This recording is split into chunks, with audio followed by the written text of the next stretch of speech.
ഇന്നത്തെ വിസിറ്റ് നിങ്ങൾ ചിലപ്പോൾ ഞങ്ങൾ പറയാത്തോണ്ട് അറിയാത്തതാണ്. ഞങ്ങളെല്ലാവരും കൂടെ ഉണ്ട്. ഇവരെല്ലാം പഞ്ചായത്തുകാരാണ്, ഞാൻ മന്ത്രിയാണ്. ഞങ്ങളെല്ലാവരും കൂടെ ഉണ്ട്, എവിടേക്കും പോയിട്ടില്ല, ഇവിടെ തന്നെയുണ്ട്. ഇന്നത്തെ വിസിറ്റിൻ്റെ ഒരു പ്രശ്നം, നമ്മളിന്ന് ഒരു പുതിയ ആലോചന പഞ്ചായത്തുമായിട്ട് നടത്തി. രണ്ട് കാര്യങ്ങളിൽ. ഒന്ന്, നമ്മൾ ക്യാമ്പ് ഏതാണ്ട് അവസാനിപ്പിക്കാനുള്ള സൗകര്യത്തിലേക്കായി. ക്യാമ്പിൽ നിന്ന് ആരും ഇറക്കി വിടില്ല, അങ്ങനെ തെറ്റിദ്ധരിക്കണം. ഞാൻ ഇന്നലെയും പറഞ്ഞിരുന്നു 95 മിനിഞ്ഞാന്ന് പറഞ്ഞ്, ഇന്ന് 35, ഇന്നലെ 35, ഇന്ന് 14+2 ആയി. അപ്പോൾ അത് ഇവർ നല്ലതുപോലെ പഞ്ചായത്ത് പ്രസിഡന്റും വൈസ് പ്രസിഡന്റും മെമ്പർമാരും MLAയും ഒക്കെ കൂടി ഇടപെട്ട് നന്നായി ആളുകളെ കൊണ്ടുപോകാനുള്ള വർക്ക് അത് ചെയ്തിട്ടുണ്ട്. നമുക്ക് ഏറ്റവും പെട്ടെന്ന് ഈ ആഴ്ച തന്നെ 30 എന്നാണ് പറഞ്ഞത്. ഗവൺമെൻറ് എന്ന് പറഞ്ഞാൽ ഞാൻ നേരത്തെ പറഞ്ഞ പോലെ ഞങ്ങളെല്ലാവരും കൂടിയ ഗവൺമെൻറ്. അപ്പോൾ അത് സാധ്യമാകും, ആ കാര്യം നോക്കി. രണ്ട്, ഇന്നിപ്പോൾ ഇസാഫ് ബാങ്കിൻ്റെ നേതൃത്വത്തിൽ ഒരു തൊഴിൽ മേള നടന്നിരുന്നു. അപ്പോൾ ഇവർ പഞ്ചായത്ത് കൂടി ആലോചിച്ച്, ജില്ലാ പഞ്ചായത്ത് കൂടി ആലോചിച്ച് നമുക്ക് ഒന്ന് പരമാവധി ഇതിനകത്ത് തൊഴിൽ നഷ്ടപ്പെട്ട ആളുകളെ പുനരധിവസിപ്പിക്കുക എന്നുള്ള ഒരു വലിയ ആലോചനയിലേക്കാണ് നമ്മൾ പോകുന്നത്. അപ്പോൾ ഈ മേഖലയിൽ പൂർണ്ണമായും തൊഴിൽ നഷ്ടപ്പെട്ട മുഴുവൻ ആളുകൾക്കും തൊഴിൽ കൊടുക്കാവുന്ന ഒരു പദ്ധതിക്ക് നമ്മൾ രൂപം നൽകുകയാണ്. ആ പദ്ധതിയുടെ ഭാഗമായിട്ട് തൊഴിൽ കൊടുക്കാവുന്ന ഓരോ സംവിധാനങ്ങൾ നമ്മൾ എടുക്കുകയാണ്. അപ്പം അതിൽ പല യോഗ്യതയുള്ള ആളുകളുണ്ടാവും. SLC ഉള്ളവരുണ്ട്, +2 ഉള്ളവരുണ്ട്, ഒന്നിലും പണി എടുക്കാത്ത ആളുകളുണ്ട്.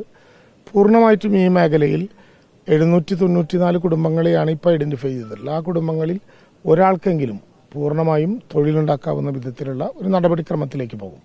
നാളെ 2 ദിവസം കഴിഞ്ഞല്ലോ മന്ത്രി പറഞ്ഞിട്ട് എവിടെ തൊഴിൽ എന്ന് ചോദിക്കരുത്. ഓഗസ്റ്റ് മാസം കഴിഞ്ഞു, ഓണം കഴിയുന്നതോടുകൂടി പൂർണ്ണമായ ആളുകൾക്ക് തൊഴിൽ ഏതെങ്കിലും വിധത്തിലുണ്ടാക്കാവുന്ന വിധത്തിൽ നമ്മളൊരു സംവിധാനം ഉണ്ടാക്കും. അതിനു മുമ്പ് ഒരു വീട്ടിൽ 2 പേർക്ക് 300 രൂപ താൽക്കാലിക വരുമാനം എന്ന വിധത്തിൽ ആലോചിക്കും. ഇത് രണ്ടും കൂടി കടന്ന് ഒരു സ്റ്റെപ്പ് കൂടി ഗവൺമെൻറ് ആലോചിക്കുന്നുണ്ട്. തീരുമാനമെടുത്തതിന് ശേഷം പറയാം. ക്യാമ്പുകളിൽ നിന്ന് താമസ സ്ഥലങ്ങളിലേക്ക് മാറ്റിയ ഒരാളെ പോലും വെറുതെ ഇരിക്കാനോ അവർക്ക് ഏതെങ്കിലും വിധത്തിലുള്ള പ്രയാസം ഉണ്ടാകാനോ പണമില്ലാത്തതിൻ്റെ പേരിൽ ഒരു പ്രശ്നമുണ്ടാകാനോ ഒരു കാരണവശാലും സാഹചര്യം ഒരുക്കില്ല. അതിനാവശ്യമായിട്ടുള്ള പണമാണെങ്കിൽ പണം, പിന്നെ ആവശ്യവസ്തുക്കളാണെങ്കിൽ ആവശ്യവസ്തുക്കൾ, അതെല്ലാം കൊടുക്കാവുന്ന വിധത്തിലുള്ള സംവിധാനങ്ങൾ പൂർണ്ണമായും തയ്യാറാക്കിയിട്ടുണ്ട്. ഇന്ന് വൈകുന്നേരം ചേരുന്ന യോഗത്തോടുകൂടി അതിൻ്റെ അവസാനത്തെ മിനുക്കുപണി കൂടി ചെയ്ത് പൂർത്തീകരിക്കുമ്പോൾ അക്കാര്യം ചെയ്യും.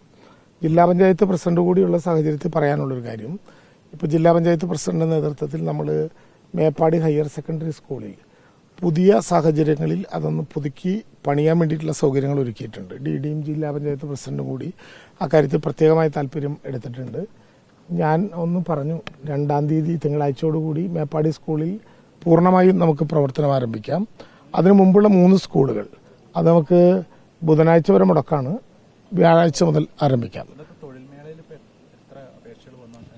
തൊഴിൽമേളയിൽ 67 അപേക്ഷകൾ ഇന്ന് വന്നിട്ടുണ്ട്. 5 പേർക്ക് ഇവരിപ്പോൾ തന്നെ ജോലി കൊടുത്തിട്ടുണ്ട്. ബാക്കിയുള്ള ഇസാഫ് ജോലി കൊടുത്തിട്ടുണ്ട്. ബാക്കിയുള്ള അപേക്ഷകൾ നമ്മൾ ക്ലാരിഫൈ ചെയ്തുകൊണ്ടിരിക്കുകയാണ്. പഞ്ചായത്ത് പ്രസിഡന്റിനോടും ജില്ലാ പഞ്ചായത്ത് പ്രസിഡന്റിനോടും MLA ഇത്തിരി വരാൻ വൈകും, അദ്ദേഹത്തിനോടും ഇസാഫ് ഇപ്പോൾ തയ്യാറായിട്ടുണ്ട്. ഒരു 100ഓളം പേർക്ക് ജോലി കൊടുക്കാൻ അവർ തയ്യാറാണ് എന്ന് അവരറിയിച്ചിട്ടുണ്ട്.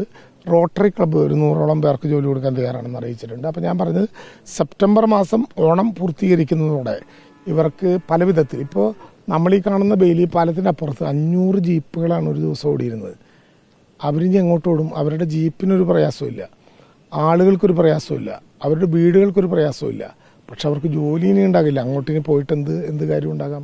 അപ്പോൾ അവരെ നമുക്ക് പുനരധിവസിപ്പിക്കണം. പുനരധിവാസം എന്നുദ്ദേശിക്കുന്നത് കേവലമായിട്ടുള്ള വീടും വഴിയും, ഞാൻ നേരത്തെ തന്നെ പറഞ്ഞു, വീടും വഴിയും ഭൂമിയും ഇലക്ട്രിസിറ്റിയും ആ വിധത്തിലല്ല.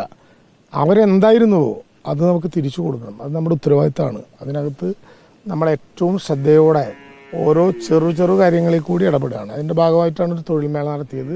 ഇപ്പോൾ കുടുംബശ്രീ ഇന്നലെ മുതൽ ഒരു പ്രയത്നം ആരംഭിച്ചിട്ടുണ്ട്. 22 വിഷയങ്ങളിൽ എന്തായിരുന്നുവോ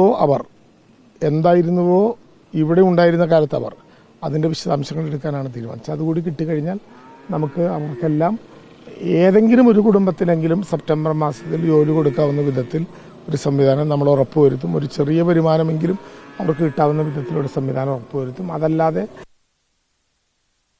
കുറച്ചുകൂടി നമ്മൾ ആലോചിക്കും. കേന്ദ്രത്തിന്റെ ഏതെങ്കിലും സഹായം അങ്ങനെ എന്തെങ്കിലും ഒരു ഇത് വന്നിട്ടുണ്ടോ? തർക്കത്തിനില്ല. അല്ല, അങ്ങനെയല്ല, സാധാരണ ഇതുവരെ കിട്ടിയിട്ടില്ല. വരട്ടെ. എന്തായാലും ഒരു താൽക്കാലിക പുനരധിവാസത്തിന് അപ്പുറത്തേക്കുള്ള ഒരു ഇത് ഞങ്ങൾ പ്രതീക്ഷിക്കുന്നു, ഞങ്ങളെല്ലാവരും പ്രതീക്ഷിക്കുന്നു. വരട്ടെ.